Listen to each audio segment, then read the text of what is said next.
இருந்தாலும் அவனுக்கு ரொம்ப தைரியம்ப்பான்னு சொல்லிட்டு கவுண்டமணி சொல்லுவார் தெரியுமா, மன்னன் படத்துல நினைக்கிறேன், அந்த கண்ணாடியை போட்டுட்டு கும்பிட்டுட்டு போகும்போது ரஜினியை பார்த்து சொல்லுவாரு, எனக்கு கணேஷ் பாபுவா அவர் பேரு, கணேஷ் கே பாபுவா, எனக்கு அவரை பார்க்கும்போது தோணுச்சு, என்னப்பா என்ன தைரியப்பா உனக்கு அப்படின்னு. ஏன்னா டாடான்னு ஒரு படம் ரொம்ப சாஃப்டா, அந்த கதையே பாத்தீங்கன்னா அப்படியே ஒரு புக்கு படிச்ச மாதிரி இருக்கும், ஒரு அவ்வளோ சூப்பரா எழுதியிருப்பாரு. ஸோ இது பார்க்கும்போது என்னன்னா, அதாவது கராத்தே பாபுவா, எனக்கு அந்த டைட்டில் கேட்டோடனே இது எங்கேயோ கேட்ட மாதிரி இருக்கே அப்படின்ற மாதிரி இருந்துச்சு. டீசர் பார்த்தேன், மிரண்டேன். அதாவது நம்ம ஜெயம் ரவியை இப்படி பார்க்கணும்னு நினைச்சோம் இல்லையா, அப்படியே இருந்தாப்புல ஒரு பக்கம்.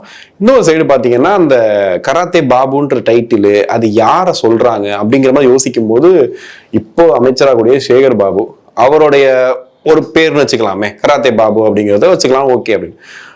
டீசர் பார்த்தேங்க, சட்டசபையில ஒரு வாட்டி நடந்த விஷயம் அது, அது அப்படியே தத்துருவமா இன்னொரு வாட்டி ஆளை மட்டும் மாத்தினா அப்படிங்குமோ அப்படியே இருந்துச்சு.